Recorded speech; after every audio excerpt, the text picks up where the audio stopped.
as adults sometimes when we have city council meetings and other things, and provide space for public input. We don't provide the space that allows young people to be able to provide feedback, input, ask questions, be a part of the process, and do that in an authentic way. Y Plan served and gave us the tools that we needed to be able to really hear a youth voice in a way that was authentic, unique, impactful. It wasn't a lot of stress on us as city staff to be able to do this work. We had to serve as a client, which means we had to come up with an idea or a problem that we needed help solving. For us to connect with schools, it allows us to connect with teachers, the students, and gives us a voice that we don't often hear in government. These ideas are co-generated, so we're able to engage with staff, youth, teachers, the university partners, and kind of frame them how they could be realistic and how they could be implemented. So it's kind of like a co-creation of these ideas. So sometimes people might be hesitant to work with youth because they have ideas that they think are far-fetched, but this is a process that's co-generated. And I think that after this Y Plan process, then we have ideas that are very actionable and that could be implemented. As planners, we're planning for the future. We really do need to hear from youth because they're going to be the leaders of tomorrow. They're going to be the leaders 20 years from now.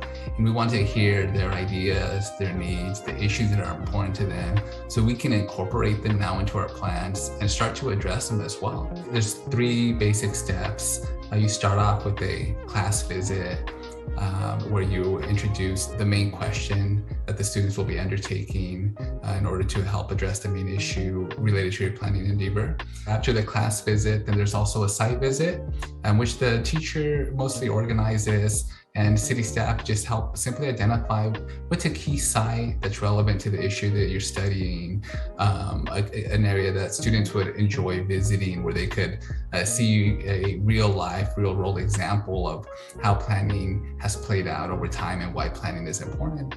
And then the third and final step is attending a class presentation, either in person or virtually, to see the feedback and response from students as they address the issue, the key question that they've been working with. Youth help give us an insight into the voice of their peers, as well as community members that may be linguistically isolated, communities of color, underserved communities, and seniors that we might not have access to.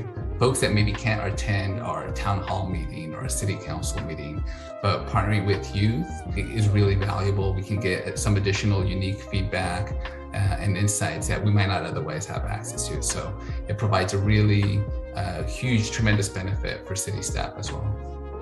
One practical approach could just be to reach out to high schools or school districts, whether it's administrators, principals, or teachers, to share with them any projects that are currently underway and look for opportunities for collaboration, partnership.